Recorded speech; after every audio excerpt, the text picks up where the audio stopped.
Hello mga anti-kadayers. Welcome back to the vlog mga Zay. Ayan mga ante, andito kami ngayon andito pa din kami sa Cutao. Medyo matagal kami dito mga ante kasi yun nga, nagantay ako sa aking gamot dito mga Zay.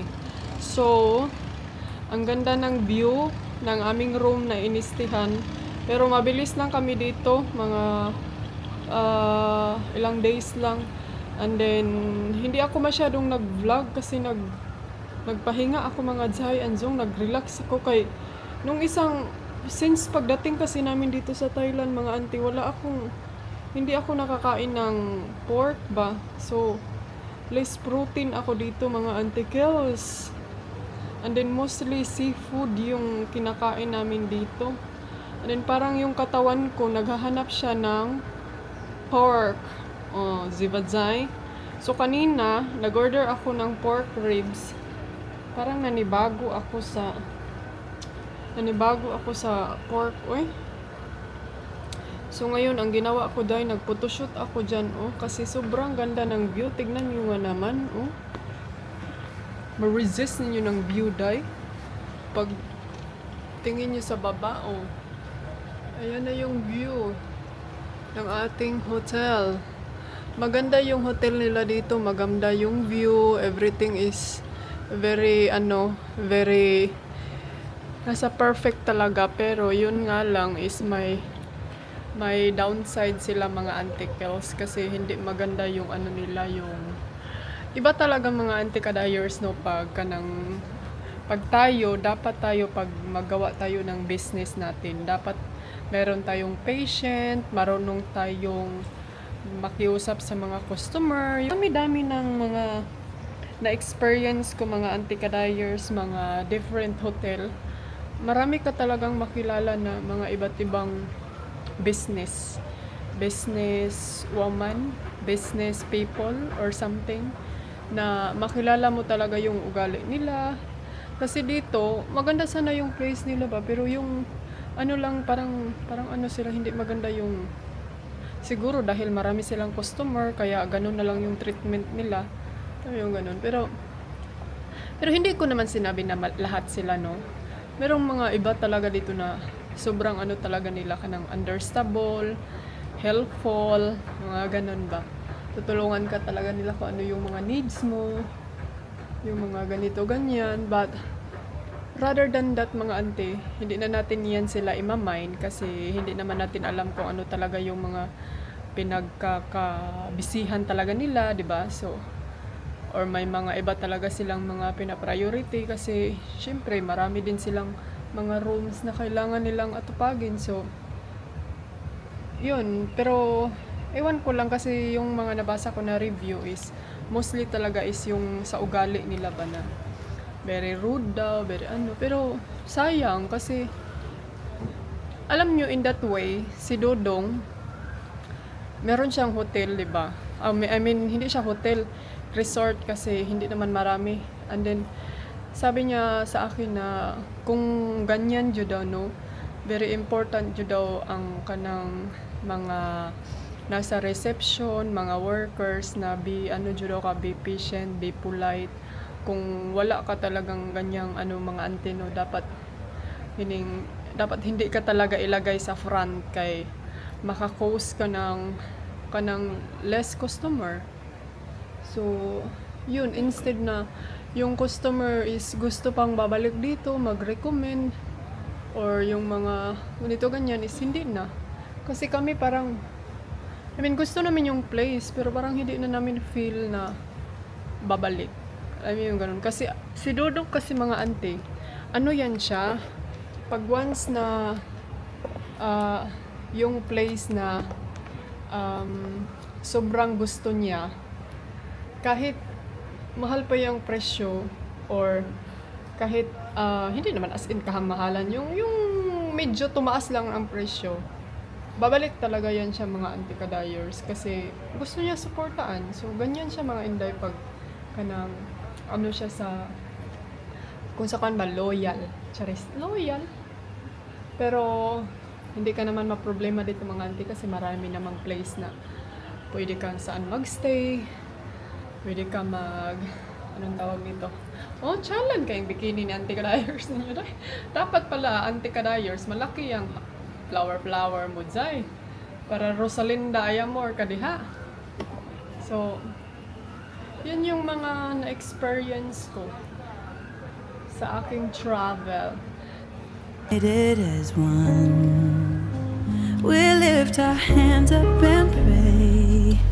Lay all our love before Him with all of our faith. He is the change within us. There is a light. Let Him lead the way. Lift our hands up and pray today. Oh, pray. Everyone needs somebody to lean on. Everyone needs someone who cares. If we come together as one, help each other get stronger. Hello mga Auntie Kadayers! Welcome back to the vlog. Ayan, nandito tayo ngayon sa Hillside Hotel. So, dito kami magstay ng mga pang 3 nights mga day. Perfect timing, nag-run out pa yun siya. So, buti na lang may konting hangin tayo. Ito yung hillside view natin. O, diba? Grabe pagka-hill. Andun yung restaurant sa baba. So, kutasan taan ni Unyag pang baktas, no? Andun yung restaurant. Ayan. Ang ganda ng view ng aming room. And then, tada!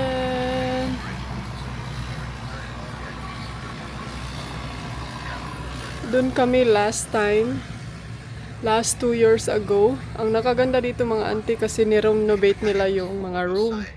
Tignan nyo. Ang ganda na. Diba? At saka may ref. May drinks. At saka may thermos na pang-initag tubig. May coffee pwede din. So ayan. Hindi tayo makapaandar ng aircon kasi brand out. And then yung CR nila day, nag-upgrade before. Ibang-iba talaga. Ngayon, wow. Pati bowl day, pinalitan. At saka ito oh. Yan before, hindi yan ganyan dati. Ganda na. So, ayan. Ang ganda na ng room nila. At least nag-upgrade. Kasi, alam nyo ba last time nung dito kami? As in, so, ngayon, okay, mainit siya, pero kaya lang day. Pero parang, as in, wala dyan ka ng ka style. Ewan ko kung meron ba akong vlog nun last time. But ngayon, sobrang nagustuhan ko. Anyway, maraming nagsasabi sa inyo mga ate, kainit eh. Maraming nagsasabi sa inyo bakit palipat-lipat kami ng hotel. So mga auntie girls, mostly kasi mga hotel is fully booked sila. So hindi namin sila mabook ng tag 1 weeks, 2 weeks, mga ganyang matagalan. So ang nangyari ngayon is kailangan naming mag-move or maglipat ng either other room or other hotel. So prefer na lang namin na mag-experiment na din ng other hotel. Maglipat ng other hotel. So ayan. Let's go. Pwede ba dito? Can we go down there? No, not that way.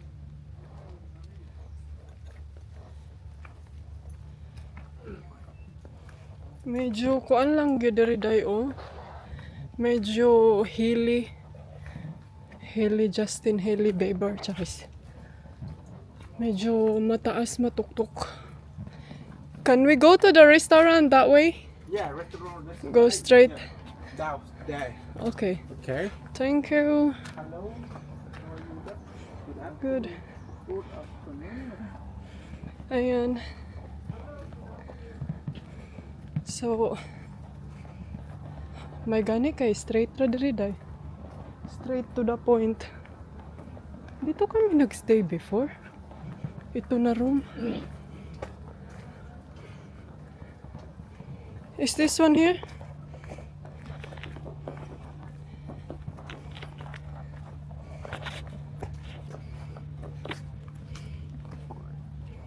Here?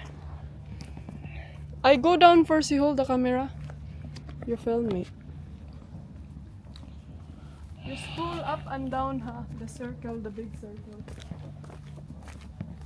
Uy, my love. Sure, ha?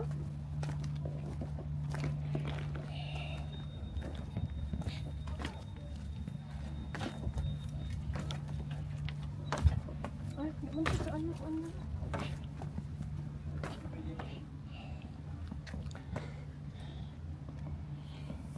Sorry. Magpa-picture, good. Medyo kuan siya kining tabs. Abi? Are you okay? Come on.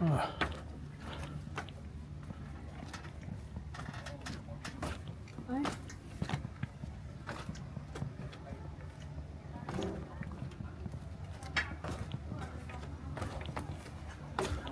You have to ask them about the electric and the breakfast for tomorrow.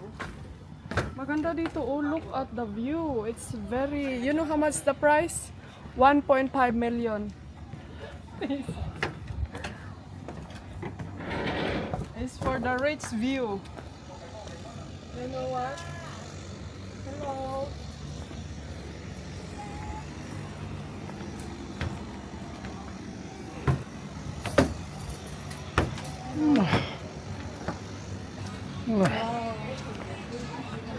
Hello, สวัสดีครับ Okay. Here you go. This one? Sit a little more in the. Yeah.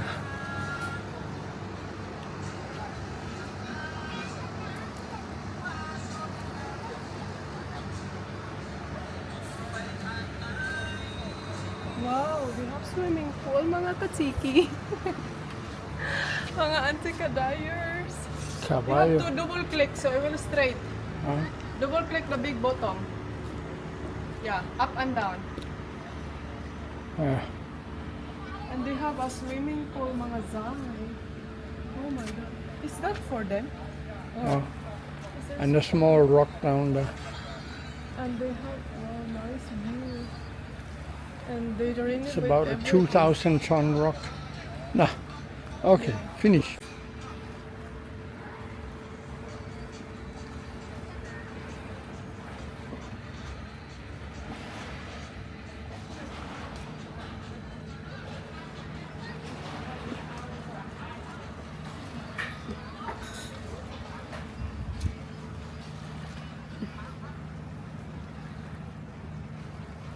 Ano siya?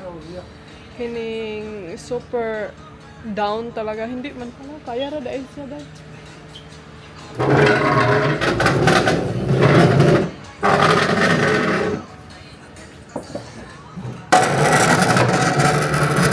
They can put down a little bit the net.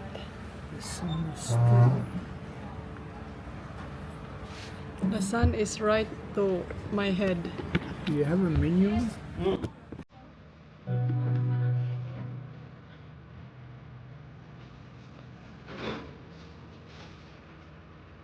Okay? Yeah. Oh, nothing like that. I think.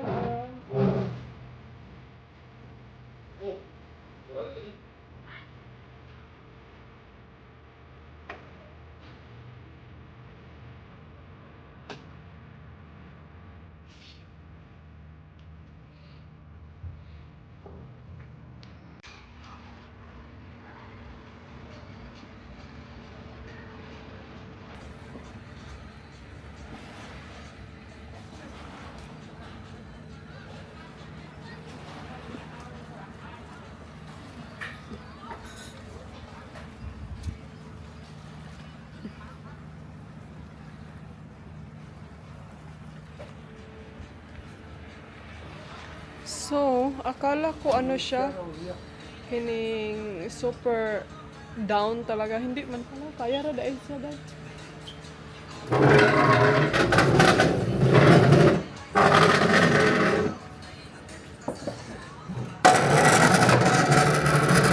They can put down a little bit the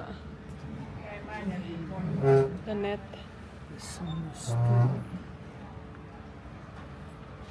The sun is right to my head. Do you have a menu?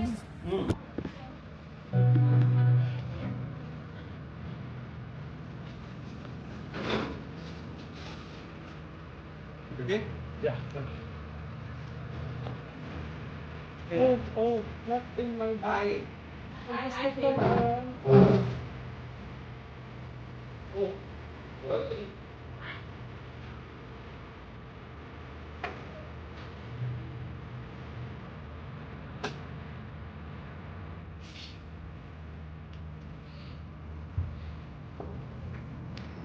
Cover your comment. Good morning. Hala, nang lupad na akong mga kayamanan diri day. Dali ara og gaday ay. Hala, cloudy. Cloudy man jay. So, kumusta kayong lahat? Ang inyong auntie Kay okay lang. It's very happy. I'm very thankful kasi pagkatapos talaga ng antibiotic ko doon sa Pilipinas is hindi na talaga bumalik yung aking ubo. But I still did my best mga inday na magpalayo sa mga polluted or mag-keep distance sa mga tapos mag-mask pag nasa bus. And then, yes, I'm so happy kasi hindi na ako inuubo and then makachika-chika na ako sa inyo. And then, I think it's gonna be a while. Medyo matagal tayo dito sa Kutaw or either sa Sawadika, Thailand. Ang dami kong na-meet dito dahil mga Thai, mga lisod sa dahil. Alangan manindaanin na makamit ka ng mas maraming Filipino kaysa sa mga Thai.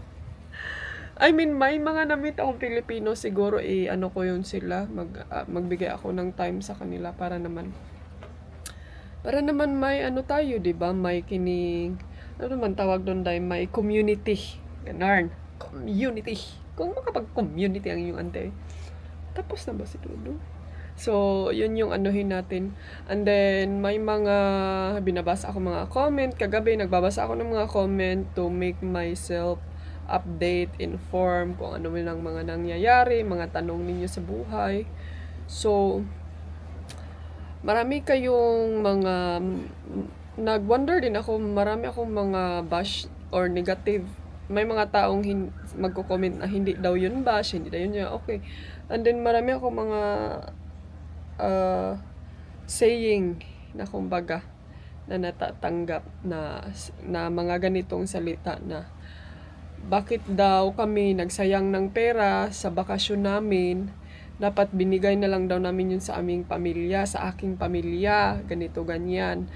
And then, bakit daw hindi kami nagbakasyon ng matagal doon sa Pilipinas or doon sa aking pamilya, bakit daw mas matagal kami dito sa ibang lugar. Well, sasagutin ko yan in the short explanation kasi for me hindi ko, sabi ko before, I don't owe you any explanation kung feel ko na hindi ko na siya need i-explain. Mga inday, nung nag-vacation kami sa Boracay, 'di ba nakita nyo sa isang mga vlog ko na nag-move ako ng aking nag-move ng kamay. Nag-move ako sa aking gamot dito sa kabila. So, nag-swollen siya. Alam niyo naman, every time na pag-move ko yan, mag-swollen siya.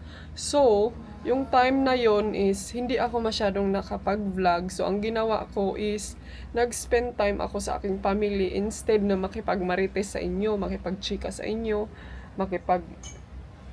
sa inyo update. Kasi, as I said, YouTube, hindi siya madali mga auntie. Kailangan talagang i-explain mo lahat. Minsan nga masasabi ko na mas gusto ko na lang doon sa Facebook kasi mas mabilis lang makipagchikahan doon sa mga tao. Yung short mga vlog lang. And then, para ma-inform kayo, kasi sabi ni nanay na, ano ba yung sinabi niya sa akin na? Sabi niya na, nagsayang lang daw kami ng pera. So, pass forward muna tayo dyan. Pass muna tayo dyan. Ang vacation namin sa Boracay lang ha, sabihin lang natin doon sa Boracay, is more than 1 week. Kasama ko yung, syempre, pamilya lang, parents ko lang yung kasama ko, except yung kapatid ko at saka yung papa ko. Kasi ayaw lang sumama, day. Paggusto na to. So, yun lang ha, para ma-inform ka, ante. Pero, yung vlog ko doon is, pwede ako mag-vlog doon ng pang isang buwan sa isang simana, isa ka simana. Pero hindi ko yun ginawa kasi as I said, nag-focus ako sa aking family vacation. And then yung mga taong nagsasabi na waste money daw kami, nagwe-waste lang daw kami ng pera, I should give to my family and all that. So, saan na ba tayo kanina sa chika? Naputol man to, oy?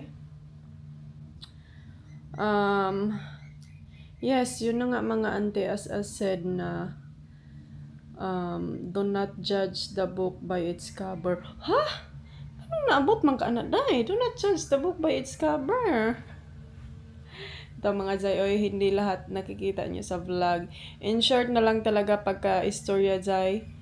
I have a long time. 1 month ako doon sa amin. Pero, yun nga lang, nag-focus ako sa aking pag-heal kasi nagkasakit ako doon.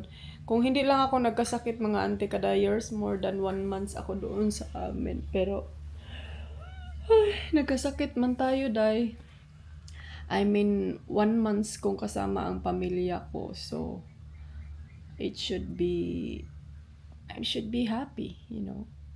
Masaya ako mga ante kasi, I mean, wala man ako masyadong vlog na naipapakita sa inyo, but at least I'm very happy. But anyway mga ante, ay hindi muna lagi ako magsasabi-sabi ng mga ano kay, alam niyo yung, kaning, parang hindi ko feel na mag-advance ba ka nang kasi malayo pa, tapos, alam niyo yung ikaw advance ka na nagsabi-sabi. May mga pinag-anuhan kasi kami. Nung nandun kasi ako sa bahay, isa din sa rason na hindi ako masyadong nag-vlog. Kasi nagpatrabaho kami sa bahay. And then yung kapatid ko, ayaw niyang ipapakita sa social media kung alam niyo kung ano nang mga na-achieve sa bahay. Siguro nakikita niyo naman yung mga side to side,